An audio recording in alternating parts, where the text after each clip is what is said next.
మరొకసారి వెల్కమ్ చెప్తూ వేదికని అలంకరించవలసిందిగా సోదరి శ్వేతా లక్ష్మారెడ్డి గారిని ఆహ్వానిస్తున్నాం. లైక్ హెల్ప్ చేస్తారు అలా అని తెలుసు, కానీ పర్సనల్గా ఇంటికి వచ్చి మేమున్నామని ధైర్యం చెప్పి హెల్ప్ చేసే వాళ్ళల్లో గాడ్ ఇచ్చిన బ్రదర్ అని అనేసి ఫీల్ అవుతున్నాను నేను. చాలా చాలా థ్యాంక్స్ అండి. అండ్ ఏదైతే స్టార్ట్ చేశారో చాలా మంచి కాస్కే స్టార్ట్ చేశారు. చాలామంది స్టార్ట్ చేస్తారు, చేయలేకపోతూ స్టాప్ చేసేస్తూ ఉంటారు, మధ్యలో డ్రాప్ అవుట్ అవుతూ ఉంటారు. బట్ ఆయన అలా కాకుండా ఈవెన్తో ఒడిదుడుగులు వచ్చినా దాన్ని అలా కంటిన్యూ చేయాలి అని చెప్పేసి పర్సనల్గా తీసుకొని వర్కౌట్ చేసి ఇంత మంచి సక్సెస్ చేశారు. అండ్ చాలామంది లైఫ్స్లో సక్సెస్ స్టోరీ ఇస్తున్నారు. దానికి ఆయన ఫ్యామిలీ కానీ ఎంటైర్ టీమ్ అందరు ఫ్యామిలీ మెంబర్స్ అందరూ చాలా హ్యాపీగా ఉండాలి అని మనస్ఫూర్తిగా కోరుకుంటున్నానండి. ఏంటంటే నేను అందరూ తెలియకపోవచ్చు చాలామందికి, అంటే ఎన్ని మీడియాస్ అన్ని కవర్ చేసినా కానీ తెలియకపోవచ్చు. బట్ నా పేరు పవన్. నేను ఇండియాకి ఫస్ట్ టైం ఒక డిజేబుల్డ్ స్పోర్ట్స్లో సిల్వర్ అండ్ బ్రాంజ్ మెడల్ తెచ్చిన ఇది. దీని వెనక ఎంతో ఒక హార్డ్ వర్క్. ఎందుకంటే మెయిన్ ఏంటంటే ఫస్ట్ ఎవరికైనా కానీ ఒకటి ఉండేది ఏంటంటే అంబిషన్ ఉంటుంది. బట్ ఒక స్టెప్ అనేది ఏదైనా ఒక దగ్గర ఆగిపోయింది అంటే మాత్రం దాన్ని తీసుకోవడం కష్టం. సో అట్లాంటిది ఒకటి ఏంటంటే ఫైనాన్షియల్ సపోర్ట్ ఒకటి మెయిన్. సో అలాంటిది ఉన్నది ఏంటంటే కొంతమంది తిరిగాను, చాలామంది దగ్గరికి వెళ్ళాను నేను, ప్రొడ్యూసర్స్ దగ్గరికి వెళ్ళాను. ఒక ప్రొడ్యూసర్ అయితే వెళ్ళి ఇట్లా హెల్ప్ కావాలంటే నేను ఏదో కార్ అడిగాను, లేదంటే ఏదో రోల్స్ రాయ్స్ ఆడి అడిగినట్టు వెళ్ళు అన్నట్టు నేను చేయను. అది ఒక వారం తెప్పించుకోను. ఇంకొక ప్రొడ్యూసర్ అయితే ఇంకొక స్టెప్ వెళ్ళి ఒక ఆడియో రిలీజ్లో బాలకృష్ణ గారి చేతుల మీదుగా చెక్ ఇప్పించి అది ఫండ్స్ కలెక్ట్ చేసి నేను అతను ఇస్తాడని చెప్పి నేను బ్లేడ్కి 50,000 నేను కట్టాను అనమాట నేను దీనికి. సో ఇస్తాడని చెప్పి తర్వాత ఏమైందంటే నాకు బ్లేడ్ ఇది అది లాస్ అయిపోయాను. సో సరే ఇట్లాంటి జోకర్గా మాటలు పట్టించుకోవద్దు, ఎందుకంటే ఇట్లాంటి జోకర్గా ఇంట్రెస్ట్ చాలామందే ఉంటారు. సో వాళ్ళు పట్టించుకొని మనం కనుక ఒక స్టెప్ వెనక్కి వెళ్ళామంటే మాత్రం మనకి ఏం చేయలేము మనం. ఎందుకంటే ఫస్ట్ అవతలో చెప్పేదానికన్నా ఫస్ట్ మనలో ఉండాలి ఫైర్ అనేది. ఏదైనా సాధించాలి, ఏదైనా చేయాలి అని చెప్పాను.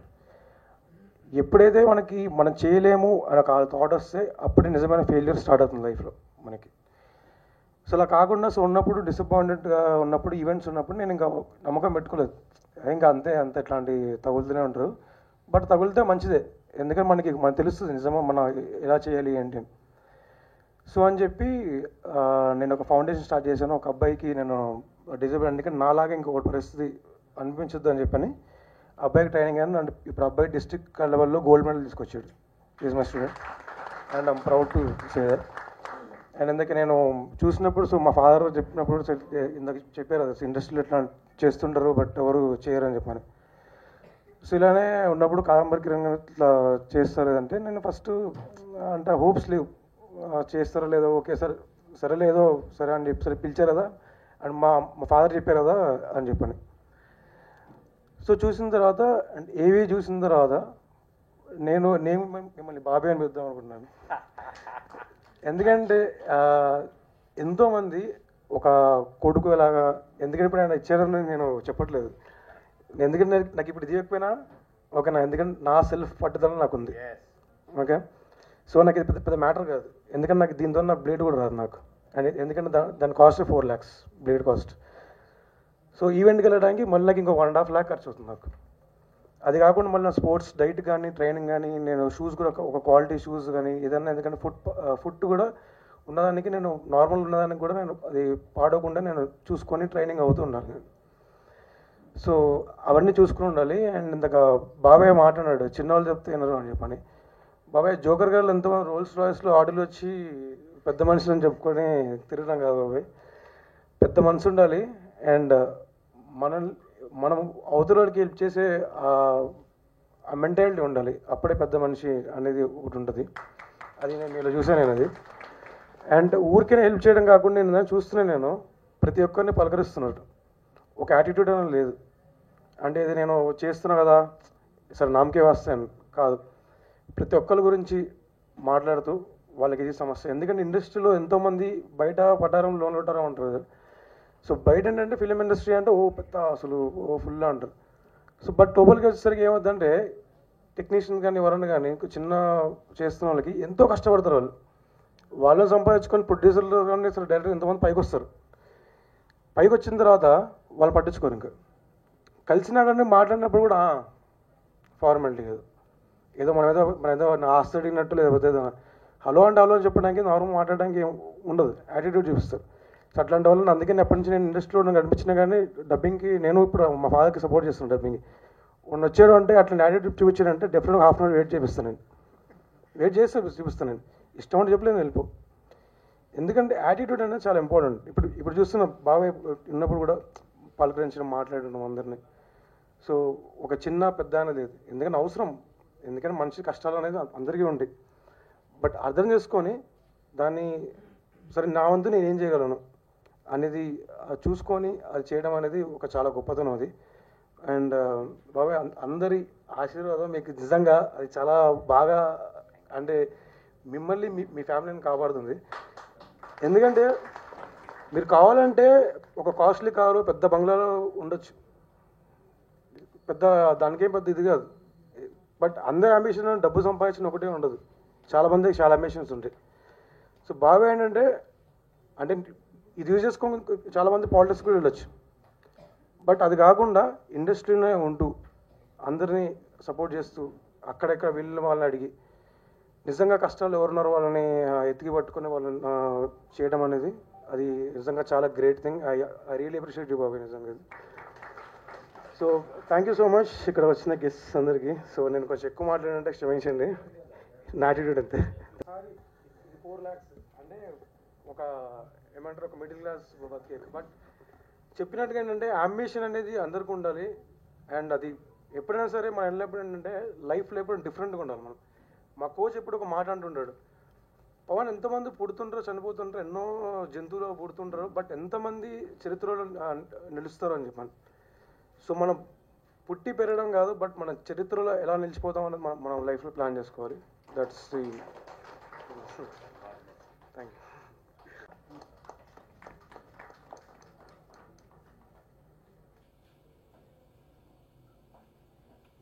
మొన్న నాలాంటోడు వచ్చి ఏం మాట్లాడతాడు, అక్కడ ఉండేది ప్రపంచాన్ని శాసించే వాళ్ళు అందరూ ఉంటారు, వినోద పరిశ్రమ అంతా మీ చేతుల్లో ఉంటే నేను వచ్చి మాట్లాడేదండి, ఏం చేసేది ఏంటంటే లేదు మనందరం ఒకటే అన్నాను అనమాట.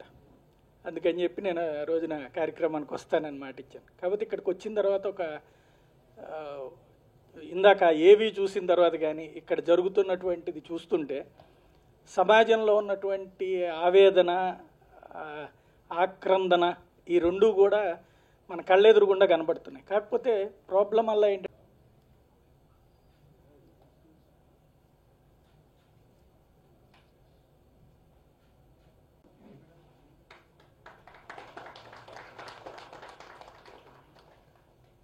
విశ్వవృష్టికి అశ్రు ఒక్కటి ధారపోశాను. సభకి నమస్కారం. ఇవాళ మనం సైతం అనే సంస్థ గురించి మాట్లాడినప్పుడు, దాని ప్రస్తావన వచ్చినప్పుడు, లేదా కాదంబరి కిరణ్ గారి గురించి ఎక్కడైనా మాట్లాడే సందర్భంలో మహాకవి శ్రీశ్రీ గారి ఈ వాక్యాలు ప్రతి ఒక్కరికి గుర్తుకొస్తాయి. అయితే ఇక్కడ ఇది ఒక్కటి మాత్రమే కాదు, ఆయన గురించి చెప్పాలంటే చాలా మాట్లాడుకోవాలి. కానీ చాలా లిమిటెడ్గా 3 ముక్కలు చెప్పే ప్రయత్నం చేస్తా. వట్టి మాటలు కట్టి పెట్టోయి, గట్టి మీద తలపెట్టబోయి అన్నారు గురజాడ. ఇవాళ కిరణ్ గారు అదే పని చేస్తున్నారు. అసలు మనం సైతం అని ఎందుకు పెట్టారు అని ఆలోచన వచ్చింది. మామూలుగా అది ఆయన మదిలో ఉదయించిన ఆలోచన కదా, సో నేను సైతం అని పెట్టచ్చు కదా అనిపించింది. అయితే నేను సైతం అని పెడితే ఆయన చేసే కార్యక్రమాల గురించి మనం చదివినప్పుడు, విన్నప్పుడు, ఓహో కాదంబరి కిరణ్ గారు మంచి నటులు, దర్శకులు మాత్రమే కాదు, మంచి మంచి పనులు కూడా చేస్తున్నారు అనుకుని అక్కడితో సరిపెట్టేస్తాం. పోనీ మేము సైతం అంటూ లైక్ మైండెడ్ పీపుల్ ఇప్పుడు చెప్పారు 7 ఉన్నారని, అలా వీళ్ళందరూ కలిసి కార్యక్రమాలు చేస్తుంటే ఓహో మేము సైతం అంటూ సమాజంలో ఇంకా మంచి వాళ్ళు ఉన్నారు, సమాజానికి సేవ చేయాలనే ఆలోచనలో ఉన్న వాళ్ళు ఇంకా ఉన్నారు, అందుకే ఇలాంటి మంచి మంచి కార్యక్రమాలు జరుగుతున్నాయి అని చెప్పి సరిపెట్టేసుకుంటాం. అంటే ఆ సంస్థతో మనకి అక్కడితో అనుబంధం తెగిపోతుంది. కానీ మనం సైతం అని పెట్టారంటే ఈ సంస్థ గురించి మాట్లాడుకున్న ప్రతిసారి, మొదటిసారి కానీ, కాకపోతే రెండోసారి, కాకపోతే మూడోసారి అయినా మనం సైతం అని ఎప్పుడైతే మనం అనే పదాన్ని చదువుతామో అరే మనం సైతం ఏమన్నా చేయాలి కదా అనే ఆలోచన ప్రతి ఒక్కరికి కలుగుతుంది. బహుశా అందుకే ఆయన మనం సైతం అని పెట్టారేమో అనిపిస్తుంది. గత 5 ఏళ్లుగా ఎన్నో కార్యక్రమాలు ఆయన చేస్తున్నారు. ఇప్పటికీ నాకు ఇక్కడికి రావడం కుదిరింది, అది అనుకోకుండా అలా జరిగింది. నన్ను ఆహ్వానించినందుకు కిరణ్ గారికి ధన్యవాదాలు తెలియజేసుకుంటే ఇవాళ నేను చేసింది ఏం లేకపోయినా ఏదో ఒక చిన్న సాటిస్ఫాక్షన్, అంటే ఏమీ చేయని నాకే అలా అనిపిస్తే ఈ కార్యక్రమాన్ని ఇన్ని సంవత్సరాలుగా విజయవంతంగా నిర్విఘ్నంగా కొనసాగిస్తున్న వారికి కానీ, వారికి ఆర్థికంగా హార్దికంగా అంగబలం గుండె బలం ఇస్తున్న ఆయన సైనికులందరికీ కానీ ఎంత గొప్పటి అనుభూతి ఉంటుందో, ఒక సంతృప్తి, ఆత్మసంతృప్తి అనేది ఉంటుందో మనం అందరం అర్థం చేసుకోవచ్చు. వాళ్ళందరికీ పేరు పేరున ఈ సందర్భంగా అభినందనలు తెలియజేసుకుంటూ ఫెంటాస్టిక్ వండర్ఫుల్ వర్క్ చేస్తున్నారు. నేను చాలాసార్లు కిరణ్ గారితో ఇంటరాక్ట్ అవుతుంటాను. చిత్రపురిలో కూడా ఒక హాస్పిటల్ కట్టేందుకు వివేర్ ప్లానింగ్, అక్కడ కడితే అక్కడ ఉన్న వాళ్ళందరికీ కూడా ఫ్రీ ట్రీట్మెంట్ ఇప్పిస్తానని చెప్పినాను. అయితే అప్పుడు కిరణ్ గారు అన్నారు, సరే మన దాంట్లోనే స్టార్స్లో ఎవరైనా అడుగుతానన్నారు. నేను కిరణ్ గారికి మళ్ళీ చెప్తున్నాను, మీరు అడగండి, వాళ్ళు కాదంటే నేను ఇక 3 monthsలో ఎవరినన్నా తీసుకొచ్చి కట్టించే బాధ్యత నేను తీసుకొని చేయిస్తాను. ఎందుకంటే చిత్రపురిలో అందరూ సినిమా వాళ్ళు ఉన్నారు కాబట్టి మన సినిమా వాళ్ళు చాలామంది ఫైనాన్షియలీ వెల్ ఆఫ్ ఉన్నోళ్ళు చేయగలుగుతారని కోరుతూ వాళ్ళని అందరినీ కోరితే మనకి ఏమైనా చేస్తారు. వాళ్ళకు కూడా they will also feel that happiness, అరే మనం సినిమా వాళ్ళకే చేస్తున్నాం అనే దాంట్లో ఉంటారు కాబట్టి వాళ్ళకి ఫస్ట్ ఛాన్స్ ఇద్దాము. కాదంటే ఎవరైనా కన్స్ట్రక్షన్ కంపెనీస్ 2-3 చాలా సీరియస్గా ఇంట్రెస్టెడ్ ఉన్నారో వాళ్ళతో నన్ను చేయిస్తారని చెప్తున్నాను.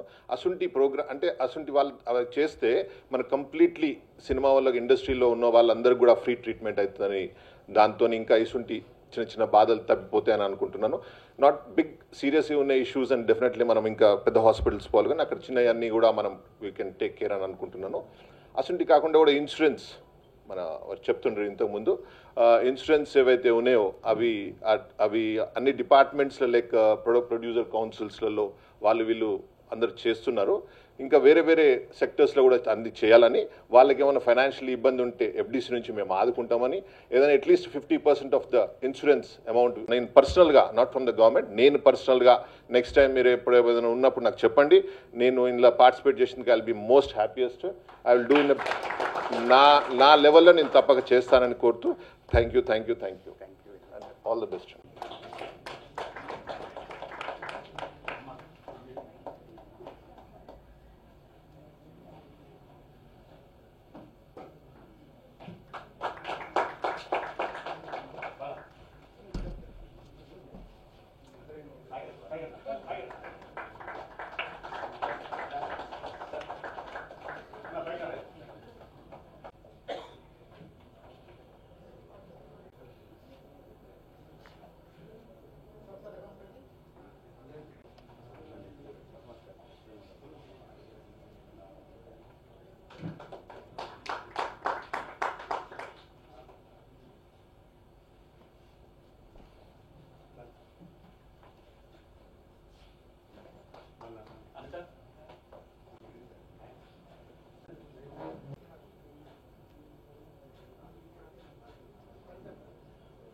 ప్రతిసారి కూడా మాట్లాడతాను, మనం సైతం అందరికీ ఏదో చెప్పాడు, మనం ఇట్లా సేవ చేద్దాం జస్ట్ ఇట్లా అని. అన్న మనం చేస్తున్నాం కరెక్టే, ఇండస్ట్రీలో మనకి ఒక స్టార్ట్ చేస్తే కాదు ఎండింగ్ ఉండాలి. మనకి అది ఎండింగ్ అనేది దీనికి ఒక ఫుల్ స్టాప్ అనేది పెట్టొద్దు, మనం ఎప్పుడూ వెళ్తూనే ఉండాలి. అలా అయితేనే చేద్దాం, మళ్ళీ కొన్ని రోజులు చేసి కొన్ని రోజులు ఆపితే బాగోదు అంటే ఓకే మీరు అందరూ సపోర్ట్ ఉంటే నేను చేస్తాను. అదే మాకు కూడా ధైర్యం ఇచ్చి ముందుకు తీసుకెళ్ళాడు. అలాగే 5 years నుంచి కూడా వేదిక మీద ఉన్నటువంటి పెద్దలందరికీ, మరి అదేవిధంగా ఈ కార్యక్రమానికి విచ్చేసినటువంటి ప్రతి ఒక్కరికి నా యొక్క నమస్కారాలు తెలియజేస్తున్నాను. మరి అదేవిధంగా కాదంబరి కిరణ్ గారు ఇంత మంచి ప్రోగ్రాం చేస్తున్నారని వారు ఏం చేసారంటే మీకు ఒక చిన్న సంఘటన చెప్తాను. నేను మా ఇంట్లో నుంచి బయటకు రాగానే మనం సైతం అని ఒక పెద్ద బ్యానర్ పెడతారు ఎప్పుడో పెద్ద, అంటే మేము కిచెన్లో ఉన్న ఇంట్లో బాల్కనీలో బయటకు వచ్చినామంటే ఫస్ట్ అదే కనిపిస్తుంది, మనం సైతం కాదంబరి గారు. అంటే నేను ఎప్పుడు అనేదాన్ని, అంటే అప్పుడు నాకు వారితో పరిచయం లేదు, ఎప్పుడైనా వాకింగ్లో మాత్రం కేబీఆర్ పార్క్లో చూసేదాన్ని. కార్యక్రమాలు అంటే పేపర్లు అక్కడిక్కడ వస్తాయి కాబట్టి చూసేవాళ్ళం, నాకు అంత పెద్ద టచ్ లేదు. ఓకే కామన్ మ్యాన్ అని అంతవరకు అనుకున్నాను తప్ప వేరే తెలీదు. నేను ఒకరోజు మా బాబుని అన్న, ఇదిరా ఇది మనకు ఎదురుగా ఇట్లా పెట్టిర్రు, మన ఇంట్లో రోజు నడిచేదే ఇది నేను సైతం అని డాడీ ఉంటారు, మళ్ళీ ఇదే మనం సైతం వచ్చింది, నేను సైతం పోయి మనం సైతం వచ్చింది అని మేము నవ్వుకున్నాం, జోకులు వేసుకొని ఆ రోజు. కానీ ఈ కార్యక్రమాలు చేయడం అనేది ప్రతి ఒక్కరూ ఇంత బాగా స్పందించడం అనేది మనిషిలో మానవత్వం ఇంకా ఎక్కడో ఉంది, దాగి ఉంది. ఇలాంటి మంచి మనసులు ఉన్నందుకే ఇంకా ఈ సమాజం ఇంతవరకు ఇదొక ప్రాతిపదికన ఒక అంటే యుద్ధ ప్రాతిపదికన ఇలాంటి కార్యక్రమాలు ఇంకా జరగాలని నేను కూడా ఆశిస్తున్నాను. నేను మీకు ఒక చిన్న సంఘటన చెప్తాను. అంటే కిరణ్ గారి గురించి, మనం సైతం గురించి మీకు అంతా తెలుసు, అన్నీ తెలిసిన వాళ్ళు ఇక్కడ ఉన్నారు, ఇప్పటి వరకు కూడా మాట్లాడిన ప్రతి ఒక్కరు మాట్లాడారు. మరి అదేవిధంగా లక్ష్మారెడ్డి గారి గురించి కూడా ఎన్నోసార్లు వారు చెప్తున్నారు. కానీ నేను ఒక చిన్న విషయం చెప్తాను లక్ష్మారెడ్డి గారి గురించి. ఎంతోమంది రాజకీయ నాయకులు ఉన్నారు, మరి అందరూ సేవ చేస్తున్నారు, కానీ వారి యొక్క జీవితమే ఒక విభిన్నమైనటువంటిది. మరి వారు వచ్చింది వ్యవసాయ కుటుంబం నుంచి వచ్చిండ్రు. మాది మహబూబ్ నగర్ జిల్లా, ఎంత పేద జిల్లా అంటే వెనకబడిన జిల్లా. మరి ఎన్నోసార్లు మరి కేసీఆర్ గారు చెప్పి మరి ప్రాజెక్టులు లేక మనం ఎంత అణచబడినామో, ఎంత దిగజారిన మన పరిస్థితులని మరి ఈరోజు తెలంగాణ ఉద్యమం తెచ్చి తెలంగాణ తెచ్చిండ్రు. మా పరిస్థితులు మా దిక్కు అన్ని చూస్తే చాలా అంటే ఎంత దీనాతి దీనంగా ఉంటాయంటే ఎవరికి ఇండ్లు లేక గుడిసెలు, బీదవారు. ఇంకా నాకు మ్యారేజ్ అయ్యింది 1988లో. అప్పటికి మా వారు ఒక 1 month బిఫోరే సర్పంచ్గా ఎలెక్ట్ కావడం జరిగింది. తాను హోమియోపతి డాక్టర్, నేను కూడా సేమ్ హోమియోపతి డాక్టర్, నేను వారికి జూనియర్ని. అయితే తను నన్ను చేసుకునే కంటే ముందే ఒక మాట చెప్పిండ్రు, నేను 100 రూపాయలు సంపాదిస్తే 90 రూపాయలు దాన ధర్మాలు చేస్తా, నీకు 10 రూపాయలు ఇస్తా, నువ్వు ఎట్లా సంసారం ఎలా తీసుకుంటావో నీ ఇష్టం అన్నారు. కానీ ఆ మంచి పని నేను ఇంతవరకు వారికి జీవితంలో గుర్తు చేయలేదు, తనకు కూడా గుర్తులేదు నాకు మాట చెప్పిండ్రని. అంటే నాకు కూడా అప్పుడు ఏం తెలియదు, బరువు బాధ్యత తెలియదు, ఏదో అమ్మ నాన్న హాయిగా పంపిస్తే జల్సా తిరిగినాం, చదివినాం, అయిపోయింది అప్పటి వరకు. కానీ నాకు కూడా ఒక అమ్మాయి పుట్టిన తర్వాత నాకు అప్పుడు అనిపించింది, ఏంది ఇట్లా అయితే పిల్ల చదువు ఎట్లా, పిల్ల ఎట్లా, ఈయన ఇట్లా ఖర్చు పెడితే ఎట్లా అనేది నాకు అప్పుడు స్టార్ట్ అయింది. అంటే ఒక అమ్మ అయిన తర్వాతే నా బాధలు కూడా తెలుస్తాయి, అంతకుముందు పెద్ద తెలిసేది కాదు.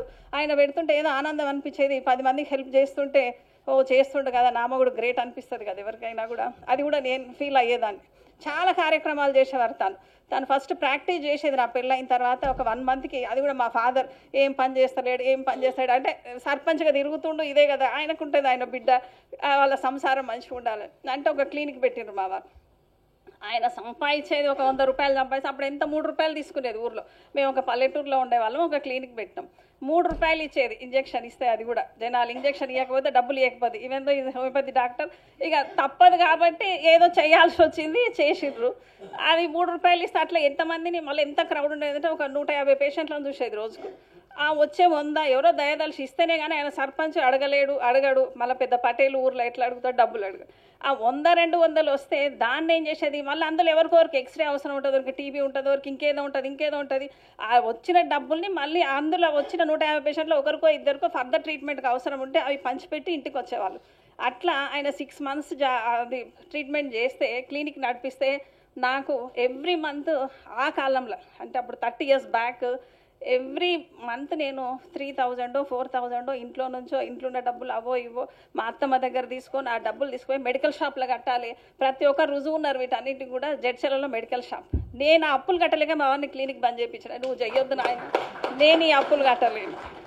నేను చేసిన మిస్టేక్ ఏంటంటే ఆ అప్పులు కట్టడం బంద్ చేపిస్తాను. నెక్స్ట్ అప్పులు నాకు ఎప్పుడు స్టార్ట్ అయినాయంటే ప్రతి బియ్యం షాప్లో నాకు జడ్చర్లు ఎవరైనా చెప్తారు, బియ్యం షాప్లో అప్పు, సిమెంట్ షాప్లో అప్పు, స్టీల్ షాప్లో అప్పు, బంగారం షాప్లో అప్పు. ఎందుకు ఇవన్నీ అంటే అప్పుడు మీకు తెలుసు ఇందిరాగాంధీ గవర్నమెంట్ అప్పుడు అంతా ఎట్లుంటుంటే కాంగ్రెస్ గవర్నమెంట్లో 10,000 20,000 ఇండ్లకి ఇచ్చేది, అది సరిపోకపోయేది. అది కూడా బిల్లు వాళ్ళు కట్టుకున్న తర్వాత ఎప్పుడో ఇచ్చేది. వాడికి సిమెంట్ కావాలంటే మన ఇంటి నుంచే వెళ్ళాలి, చిట్టీలు రాసేది. అంతే, డబ్బులు జేబులో పెట్టుకొని ఉండరు కదా సార్. చిట్టి రాస్తే చిట్టి తీసుకుపోయి వాడు షాపులు ఇచ్చి తెచ్చేది. వాళ్ళు నా ఇంటికి రావాలి. ఎప్పుడు వారానికి ఒక రోజు, 10 రోజులకు ఒక రోజు. అరే నేను కట్టింది ఒక ఇల్లు, నాకు ఇన్ని అప్పులు ఏడికెళ్ళి వస్తాయి నాకు అర్థం కాకపోయేది. అంతే. మా పాపులేషన్ ఎంత అంటే 1,80,000 మంది మాకు పాపులేషన్. 120 విలేజెస్ ఉంటాయి. ఇప్పుడు తాండాస్ అన్నీ కలుపుకుంటే చాలా అయిపోయినాయి.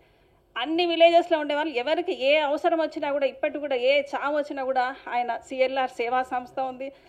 వాళ్ళకి అందరికీ తెలుసు. మా వాళ్ళందరూ ఇక్కడ ఉన్నారు, జడ్చర్ల వాళ్ళంతా కూడా ఈ కార్యక్రమంలో ఉన్నారంటే నాకు ఎంత ఆనందంగా ఉందంటే ఈరోజు అంటే మరి వాళ్ళందరూ కూడా వాళ్ళ సార్ను చూసి కూడా వాళ్ళందరూ కూడా మరి స్ఫూర్తితోటి అదే విధంగా ముందుకు సాగుతున్నారు.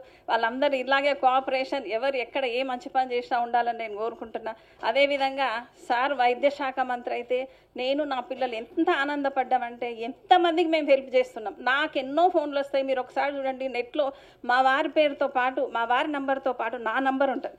ఏ మినిస్టర్ అయినా ఏదో పిఏదో అదో ఏదో ఆఫీస్ నెంబరో ఇంటి నెంబరో పెడతారు, కానీ నా పర్సనల్ నెంబర్ నెట్లో ఉంటుంది. ఎంతోమంది నాకు ఫోన్ చేసి మేడం సార్ ఫోన్ కలవట్లేదు, సార్ లేరు, మాకు ఈ అవసరం ఉంది అంటే అది నిమ్సే కావచ్చు, ఉస్మానియా కావచ్చు, గాంధీ హాస్పిటల్ కావచ్చు, నీలోఫర్ కావచ్చు, ఏ హాస్పిటల్ ఎవరికి అవసరం ఉందన్నా కూడా మేము కూడా ఎంతోమందికి హెల్ప్ చేసి మరి ఆ విధంగా కూడా ప్రత్యక్షంగా కాకపోయినా పరోక్షంగా అయినా మేము హెల్ప్ చేస్తున్నాం.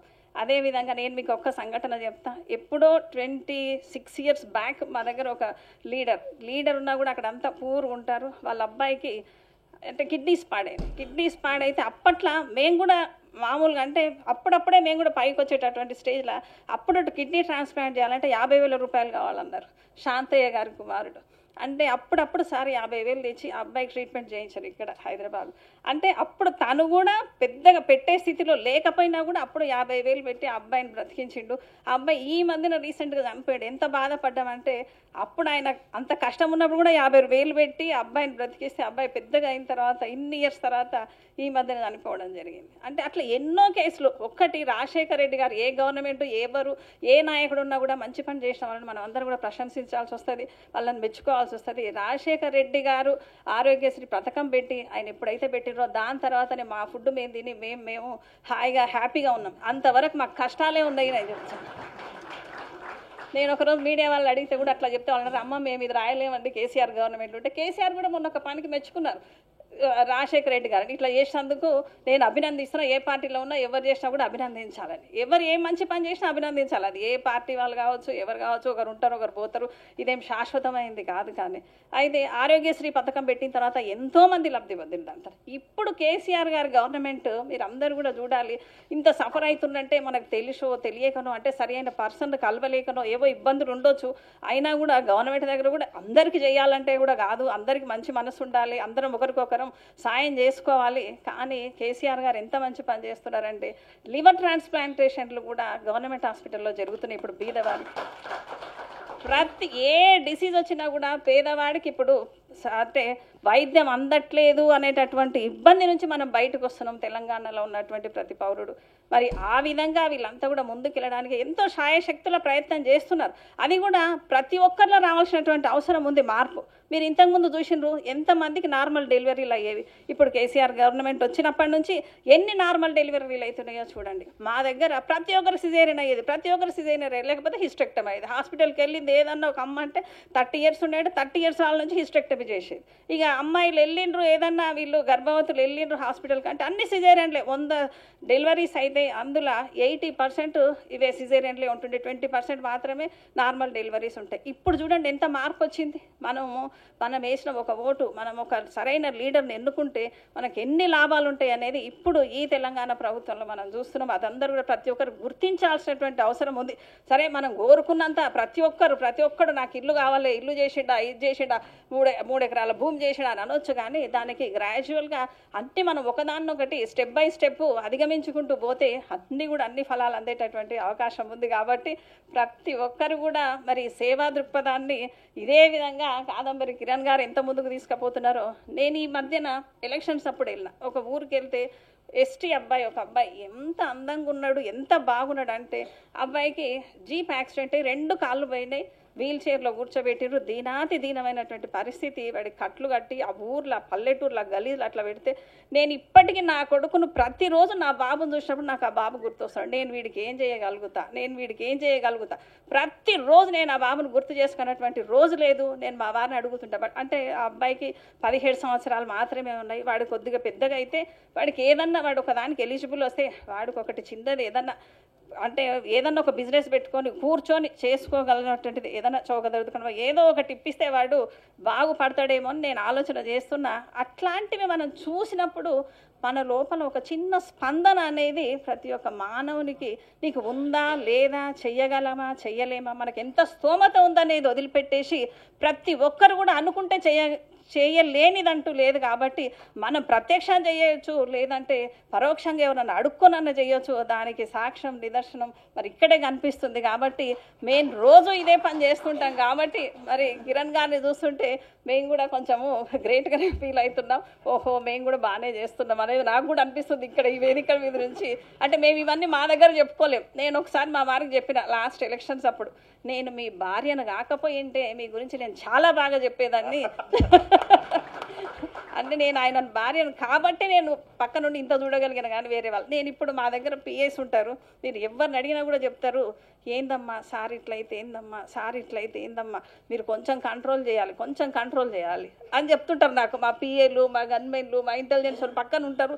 అమ్మ సార్ ఇట్లయితే కష్టం అమ్మ అంటే నేను చెప్పిన నాకు ఇప్పుడు ఏం ఫికర్ లేదండి. నేను చాలా హ్యాపీగా ఉన్నా. అంటే రిచెస్ట్ మ్యాన్ ఎవరంటే ఇప్పుడు లక్ష్మారెడ్డి గారు. ఎందుకంటే ఇంతమందికి సహాయం చేస్తున్నాడు, ఇంతమంది దీవెనలు ఆయనకు ఉన్నాయి. కాబట్టి ఆ రిచెస్ట్ పర్సన్కి చిన్నవాడిని, నేను ఇంకేం చేయలేదు లైఫ్లో.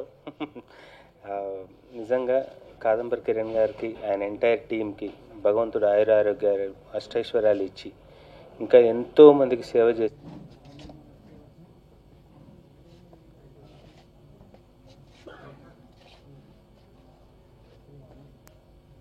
రూపీస్ 2000 అలా ఆటో డెబిట్ అయ్యేది ఏదన్నా మన అకౌంట్కి వెళ్ళే విధానం ఏదైనా ఉంటే, నేను నా తరఫు నుంచే కనీసం ఒక 200-300 మందిని జాయిన్ చేస్తాను. కనీసం ఒక 3 లక్షలు అయితే ఇటు వచ్చేట్లు చేస్తాను. ఇది మన సినిమా ఇండస్ట్రీలోనే కాదు, నా క్లాస్మేట్స్ అందరిని అలా పట్టుకొని అందరం చేయొచ్చు. సో బేసిక్గా మనకి ఇంత అమౌంట్ వస్తూ ఉంటుందని తెలిస్తే ఇంకా దాన్ని బట్టి మీరు ఇంకా ఎక్కువ మంది జీవితాలకు సహాయం చేసే అవకాశం వస్తుంది. కాబట్టి ఆ దిశలో కూడా ఒకసారి ఆలోచించమని రిక్వెస్ట్ చేస్తున్నాను. థ్యాంక్ యూ అండి, thank you so much. Please subscribe to Mirror TV. Hi Andy, this is Prashant Verma. Please subscribe to Mirror TV. Please subscribe to Mirror TV. Please subscribe Mirror TV.